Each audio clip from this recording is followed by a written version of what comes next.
One step, one move, and the world changed forever. It was March 25, 1983. The stage was dark. The music started playing. A young man in a black suit and silver glove took a few steps forward. The crowd watched in silence. Then, he slid backward effortlessly, as if floating on air. It was called the Moonwalk. And that night, Michael Jackson made history. Millions of people saw his performance on TV. They had never seen anything like it before. The world stood still. Fans screamed. People tried to copy the move. Michael Jackson was already a star, but after that moment, he became a legend. How did a young boy from a small town become the king of pop? How did he create some of the most famous songs, dance moves, and music videos in history? Today, we will take you on a journey through the life of Michael Jackson. A life of talent, hard work, and incredible success. But also, a life of struggles, challenges, and mystery. So sit back, listen carefully, and enjoy the story of the greatest entertainer of all time. Michael Jackson was born on August 29, 1958, in Gary, Indiana. He was the seventh of 9 children in the Jackson family. His father, Joseph Jackson, was a factory worker, but his real passion was music. His mother, Catherine, was kind and loving. She sang and played the piano at home. The Jackson house was small, and life was not easy. With so many children, money was always a problem. But there was something special in that house: music. Joseph saw that his children had talent, so he made them practice every day. He was strict and sometimes too hard on them. But he believed that music could give his family a better life. Michael was different from his brothers. He was small but full of energy. He had a voice that was pure and powerful.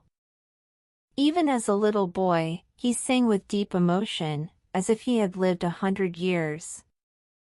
When his brothers formed a band called the Jackson 5, Michael was only 5 years old, but he quickly became the lead singer. The boys practiced for hours every day. They performed at local talent shows and small clubs. Michael was the star. He danced, he sang, and he made people feel happy. When he stepped on stage, the crowd could not take their eyes off him. One day, a man from Motown Records, the biggest music company for black artists, saw the Jackson 5 perform. He was amazed. He invited them to come to Detroit and record music. This was their big chance. Before we continue, don't forget to like this video and subscribe to our channel. Here, you can improve your English while learning about the greatest stories in history. In 1969, the Jackson 5 signed a contract with Motown Records, the most powerful record label for black artists at the time. This was a dream come true. The boys moved to Los Angeles, where everything felt magical. For the first time, they saw big music studios, met famous producers, and started working with professional musicians. They were just kids, but they were about to change the music world. Motown had a plan to turn the Jackson 5 into the next big sensation. The company gave them new clothes, new dance moves, and most importantly, new songs. Michael, even though he was the youngest, quickly became the leader of the group. His voice was different, smooth, strong, and full of emotion. He could make people feel something deep in their hearts when he sang. Then, the moment came. In October 1969, the Jackson 5 released their first single, I Want You Back. The song exploded on the radio. It was fun, energetic, and impossible to resist. People loved it. Just 3 months later, it reached #1 on the music charts. The Jackson 5 were officially superstars. The success didn't stop. More #1 hits followed: ABC, The Love You Save, and I'll Be There. Each song made them more famous. They performed on the biggest TV shows, traveled across the country, and met celebrities. Fans screamed their names and held posters with Michael's face. He was only 11 years old, but the world already loved him. But behind the lights and cameras, life was not easy. Their father, Joseph Jackson, was strict. He made the boys practice for hours every day. Mistakes were not allowed. He wanted them to be perfect, and he didn't accept failure. The boys, especially Michael, felt the pressure. Michael loved performing, but sometimes he just wanted to be a kid. He wanted to play, go to school, and have a normal life. But that was not possible. Music was his life, and the world expected him to be great. As the years passed, Michael started feeling something inside him, a desire to do more. He loved his brothers, but he knew he had something special. He wanted to create his own music, to tell his own story. Michael Jackson was ready to take the next step. By the late 1970s, Michael Jackson had grown up. He was no longer the little boy with a big voice standing beside his brothers in the Jackson 5. He was a young man, full of ambition, creativity, and an unstoppable drive for greatness. Michael had spent his entire childhood performing, recording, and traveling. While other kids were playing outside, he was inside a music studio. While his classmates were going to school dances, he was rehearsing for concerts. He had sacrificed a normal childhood for fame, but he never complained. Music was his passion, his escape, his destiny. But as he got older, he began to feel trapped in the Jackson 5. The group was successful, but Michael wanted more. He loved his brothers, but he had bigger dreams, dreams that could not be achieved as part of a band.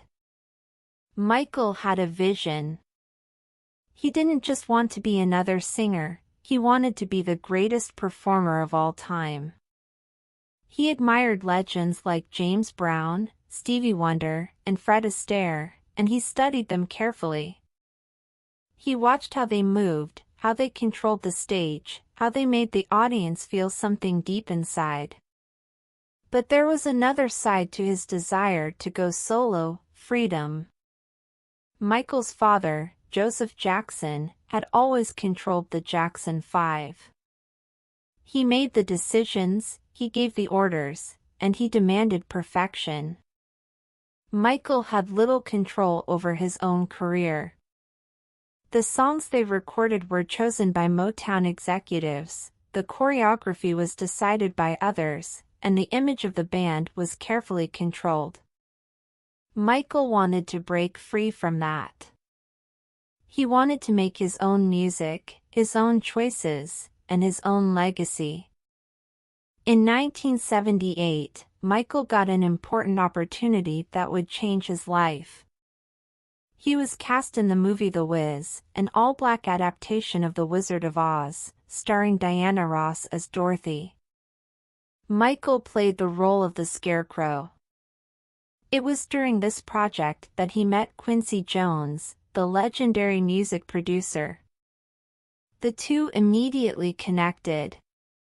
Quincy saw something unique in Michael, a young artist with limitless potential, an obsession with perfection, and an energy that was rare in the music industry. After filming The Wiz, Michael asked Quincy to help him produce his next album.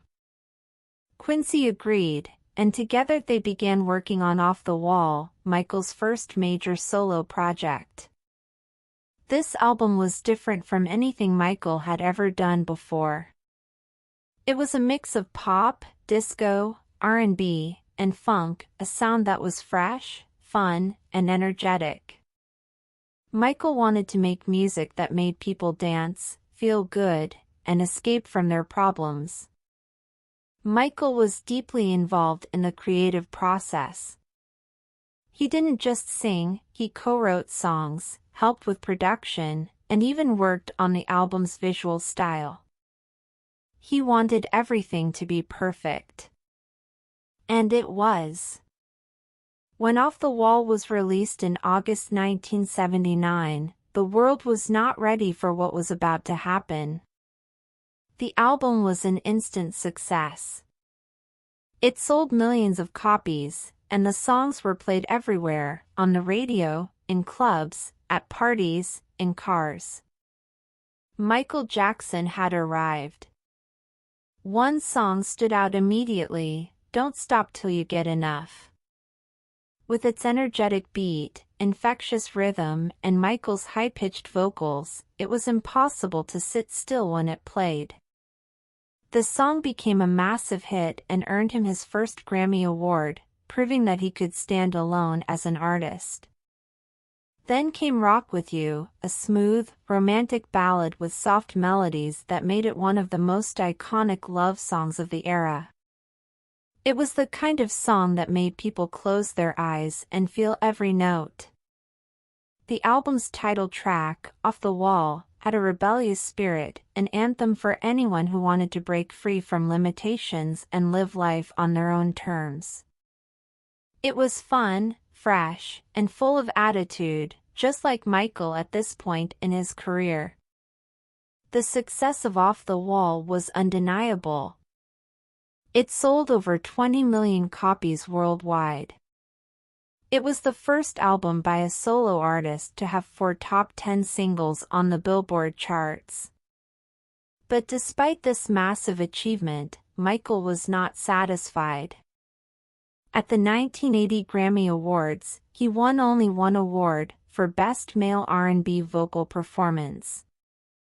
He expected more. He believed that Off the Wall deserved to win Album of the Year, but it didn't. He was disappointed, frustrated, and determined to prove himself even more. Michael told his close friends, "The next album I do is going to be the biggest selling album of all time." This was not just a dream. It was a promise. With Off the Wall, he had proved that he could be a solo star. But now, he wanted to do something even bigger. Michael didn't just want to be successful, he wanted to change music forever. And with his next album, he would do exactly that. In 1982, Michael Jackson was already a superstar, but he wanted more. He had a dream, to create the biggest album in music history. He didn't want just another hit record. He wanted something timeless, something that would make people remember him forever. Michael worked day and night in the studio with Quincy Jones, one of the most talented producers in the world. They selected the best musicians, the best sound engineers, and spent months perfecting every single note. Every beat, every lyric, and every instrument had to be perfect. Michael wasn't just singing, he was creating magic. Then, in November 1982, Thriller was released. And the world was never the same again. The album had 9 songs, and almost all of them became legendary. Billie Jean, Beat It, Wanna Be Startin' Somethin', and Thriller were not just hits, they were global phenomena. Radio stations played them non-stop, and fans couldn't get enough. The mix of pop, rock, and funk was something new and exciting. But Michael knew that music alone was not enough. He wanted to change the way people saw music videos. In the early 80s, music videos were simple, just artists singing in front of a camera. But Michael had a bigger vision. He wanted to turn music videos into short films with real stories, incredible choreography, and movie-quality production. Then came March 1983, a night that would change music history. Michael performed Billie Jean on a TV special called Motown 25. He walked onto the stage wearing a black suit, a silver glove, and his signature black shoes. The music started, and the audience watched in silence. Then, suddenly, he glided backward in a way no one had ever seen before. It was the moonwalk. For a second, the audience didn't react. They couldn't believe what they were seeing. Then, the stadium exploded with screams. People were on their feet, clapping, shouting, in complete shock. The next day, newspapers, TV stations, and magazines all talked about one thing: Michael Jackson's moonwalk. Overnight, the dance became his signature move. Every dancer wanted to learn it. Kids practiced it in front of their mirrors.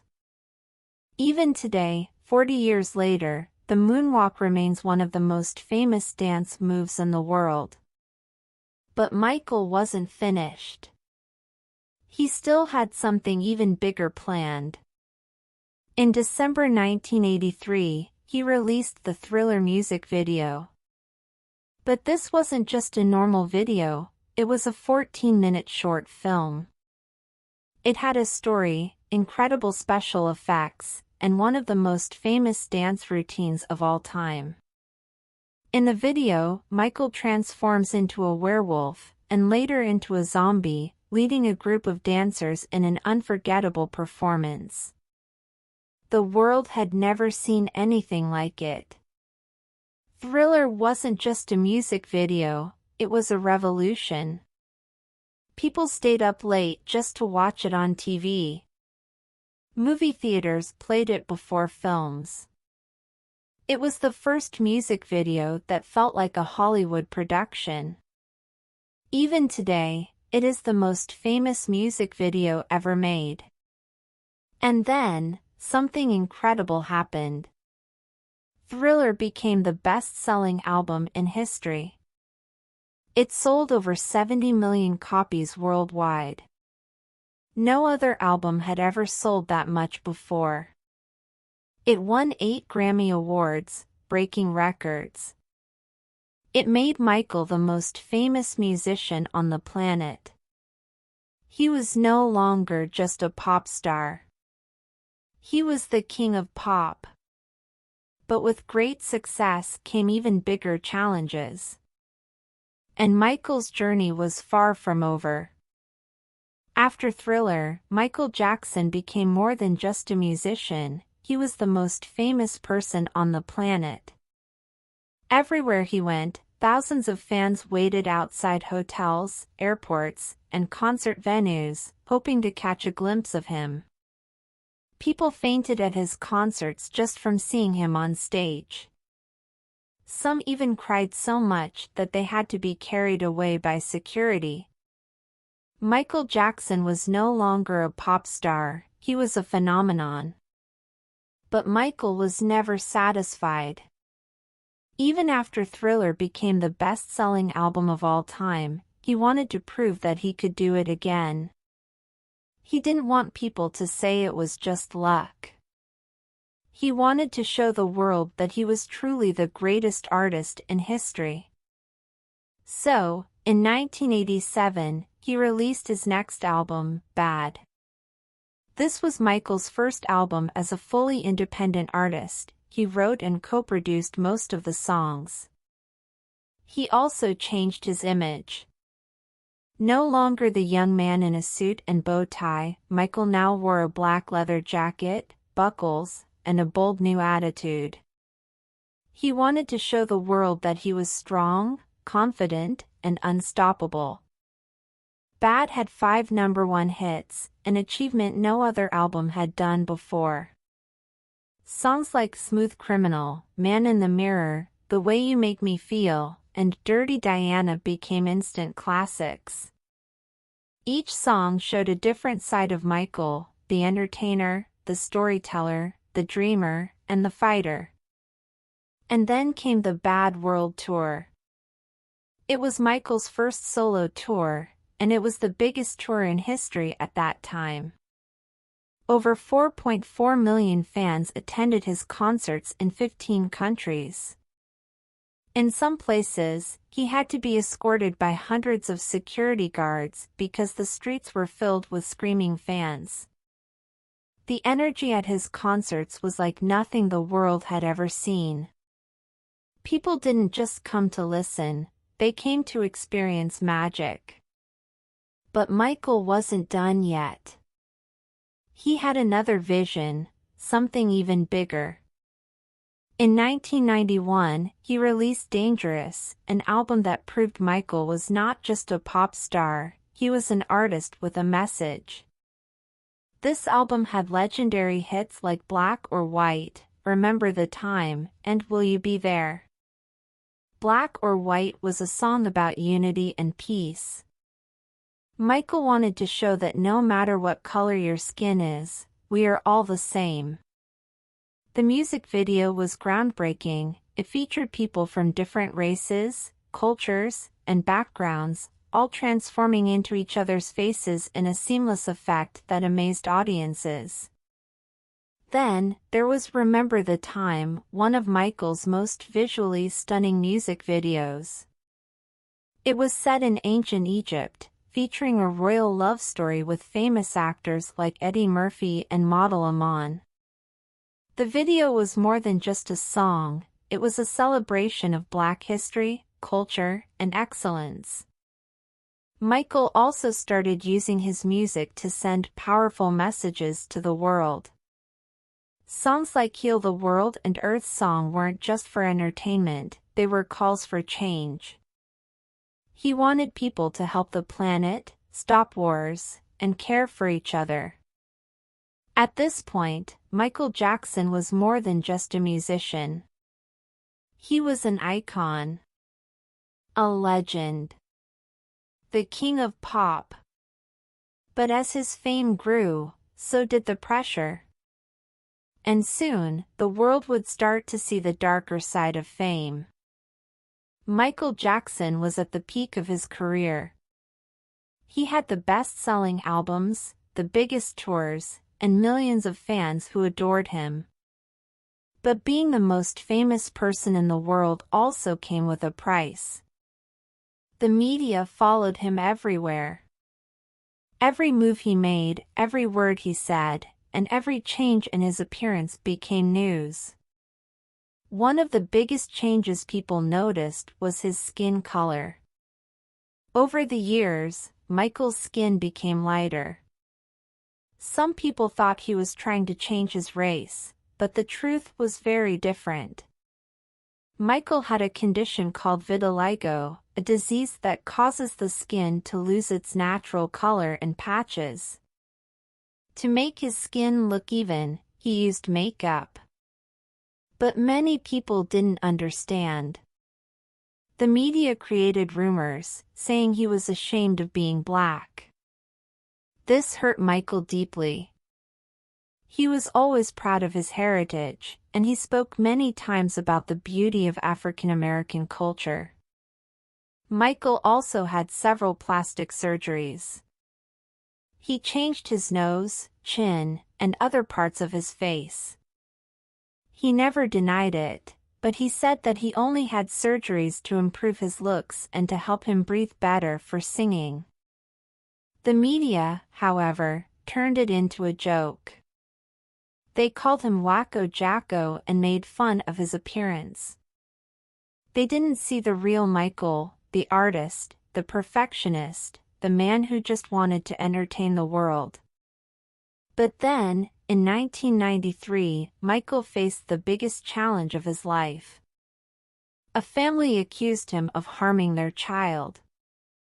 The news was on every TV channel, every newspaper, every magazine. Michael denied everything. He said he loved children and would never hurt anyone. He had always been kind to kids, giving them a chance to visit his home, Neverland Ranch, a place full of games, animals, and magic. For him, it was a way to give children the childhood he never had. The stress of the case was too much for Michael. He was already exhausted from his dangerous tour, and now the entire world was watching him, questioning his innocence. He lost weight, had trouble sleeping, and suffered from extreme anxiety. To recover, he canceled the rest of his tour and left the country for a while. Later, the case was settled outside of court, but the damage was done. Some people still had doubts, and the media continued to follow him, making his life even harder. Even with all these problems, Michael never stopped making music. In 1995, he released History, Past, Present and Future, Book I, an album with both old hits and new songs. But this time, his music had a stronger message. One of the most powerful songs was They Don't Care About Us. In this song, Michael talked about injustice, discrimination, and the way society treats people unfairly. The video showed prisoners, police brutality, and people fighting for their rights. Many critics didn't like it, but his fans understood Michael was speaking for those who had no voice. Michael was trying to move forward, but the pressure was growing. The media no longer focused on his music. Instead, they focused only on his personal life. He was the biggest star in the world, but he was also one of the most misunderstood. And soon, more challenges were on the way. Michael Jackson was at the peak of his career. He had the best-selling albums, the biggest tours, and millions of fans who adored him. But being the most famous person in the world also came with a price. The media followed him everywhere. Every move he made, every word he said, and every change in his appearance became news.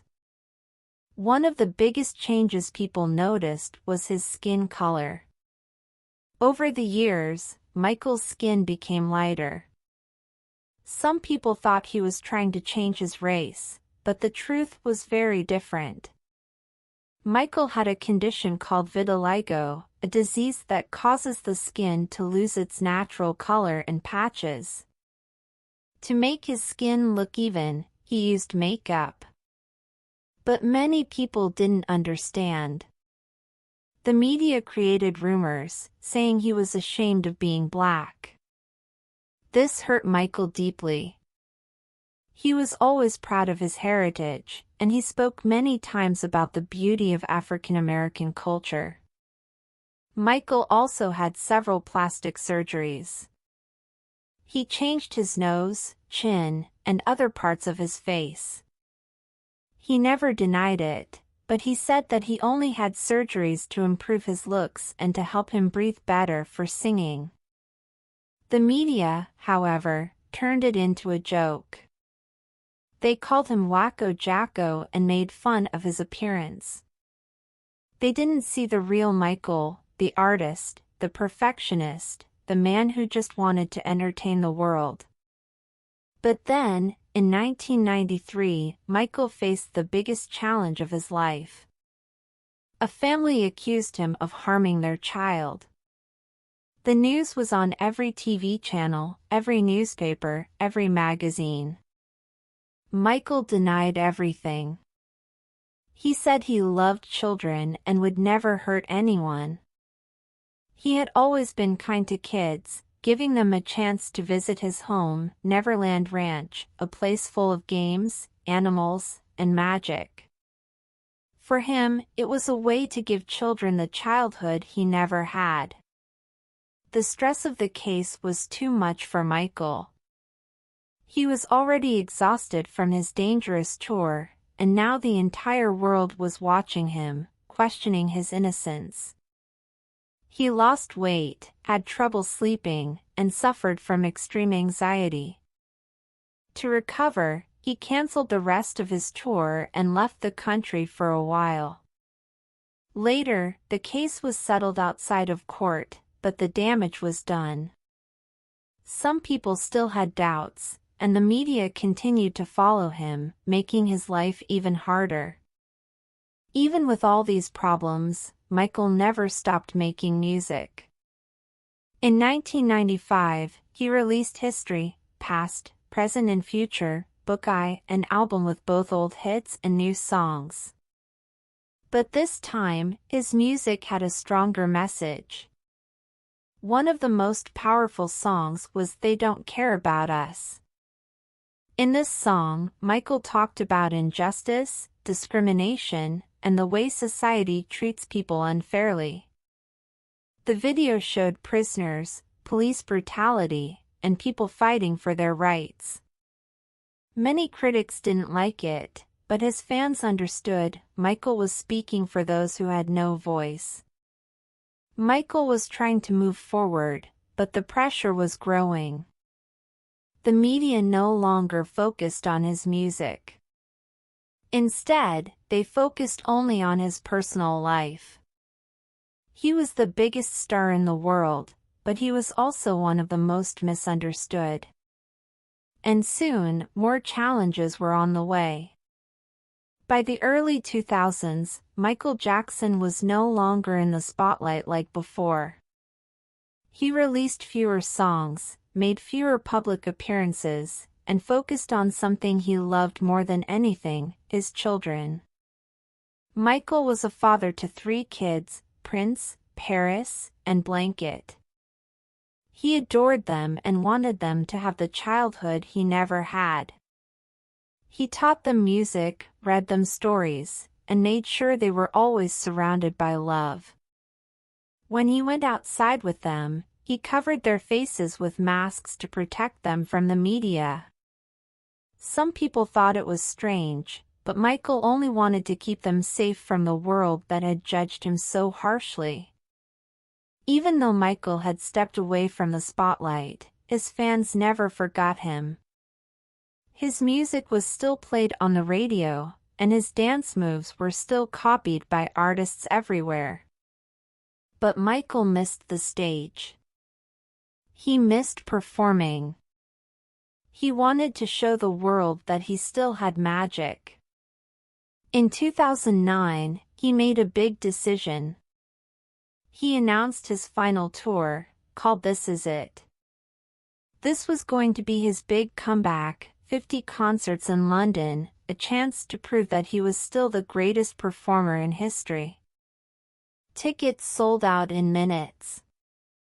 Millions of fans were excited. They couldn't wait to see Michael Jackson back on stage.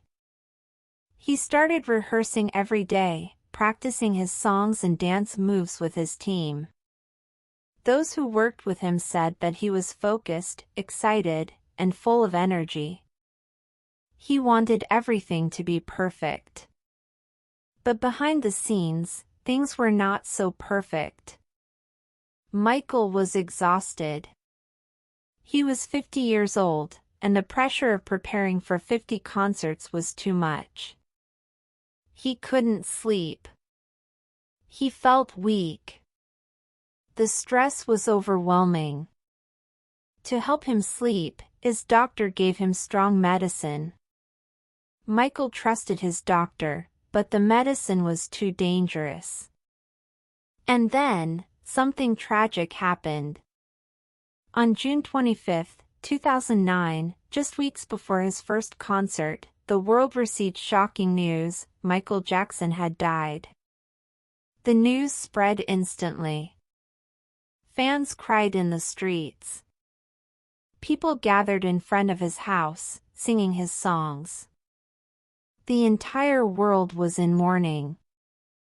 Doctors later confirmed that Michael had died because of an overdose of powerful sleeping medication. His doctor was found guilty of giving him too much. But no punishment could bring Michael back. On July 7, 2009, millions of people watched his public memorial service. It was held in Los Angeles, and stars like Stevie Wonder, Usher, and Mariah Carey performed in his honor. Michael's daughter, Paris, spoke for the first time in front of the world. With tears in her eyes, she said, "Ever since I was born, Daddy has been the best father you could ever imagine. And I just want to say I love him so much." It was one of the saddest moments in music history. The world had lost a legend. Michael Jackson never got to perform This Is It, but his music never died. Even today, his songs, dance moves, and videos continue to inspire artists and fans all over the world. His voice, his style, and his message of love remain alive. His story was not just about fame and fortune. It was about passion, hard work, and dreams. Michael gave everything for his art, and his legacy will live forever. Michael Jackson's story is one of talent, dedication, and resilience. He was more than a singer, he was a visionary. He broke records, redefined music videos, and changed the way the world saw entertainment. From a small boy in Gary, Indiana, to the biggest superstar on the planet, his journey was extraordinary. Even after his passing, his music continues to inspire generations. His albums are still among the best-selling of all time. His dance moves, especially the Moonwalk, remain iconic. Artists today still study his performances, hoping to capture even a fraction of his magic. But Michael Jackson's legacy is not just about music. He was a man with a message: love, unity, and making the world a better place. He donated hundreds of millions of dollars to charities, helped children in need, and spoke about healing the planet long before it became a global concern. Songs like Heal the World, Earth Song, and Man in the Mirror were not just lyrics, they were calls to action.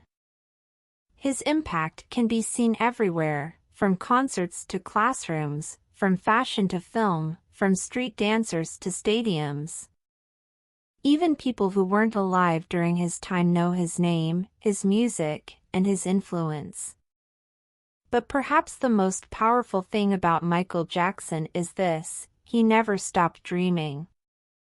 No matter how difficult his life became, he always believed in the power of music, creativity, and love. Which Michael Jackson song is your favorite? Comment below and share your thoughts. And don't forget, subscribe to our channel for more incredible stories that will help you learn English and discover the lives of the greatest people in history. Michael Jackson once said, "If you want to make the world a better place, take a look at yourself and make a change." His music, his message, and his legacy will live forever. The king of pop will never be forgotten.